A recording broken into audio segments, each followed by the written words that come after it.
started in Duke Street in January 1961 at M. Newman Limited. It's still a privately owned, now it's a bookshop. Anyway, I was the office boy.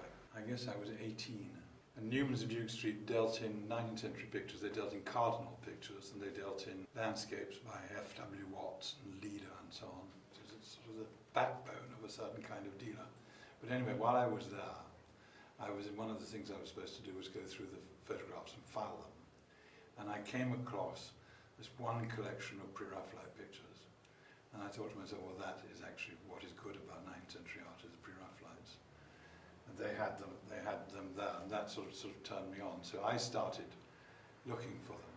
At that time, I used to go up and down Portobello Road and down Gloucester Road and those areas. I found this picture. It was a pre-Raphaelite picture, and it was in a shop window in Kensington Church Street. And they didn't know who it was by. It was £300.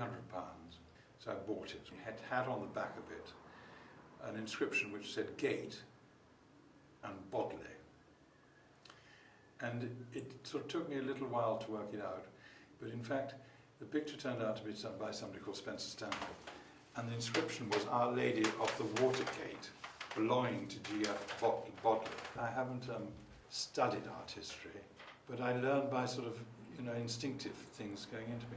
And I'd been to Marlborough, and at Marlborough, all the chapel decorations on either side of the set of pews, we faced each other, were by Spencer Stanhope. And the chapel itself was by Bodley. So in some way, it was meant to be my picture. And that was sort of that started me off on acquiring and buying pre-Raphaelites. I then got poached by somebody called Folio Fine Art.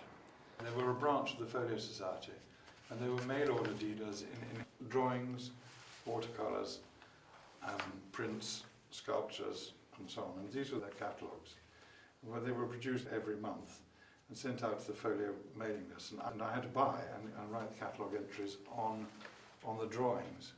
And there again, I learnt by sort of a negative way, because I had to do old master drawings.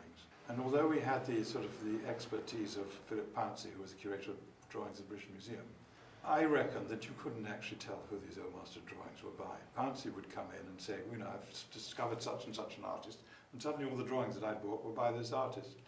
And in that way I said, I haven't got the eye and I'm not going to be able to do it. But we were selling Burne-Jones drawings and some of the later 19th century drawings. And there again, I said, well, I can tell who these are by, because there's no time to have lost their authorship. So I then moved into dealing in pre-Raphaelite drawings there at Folio.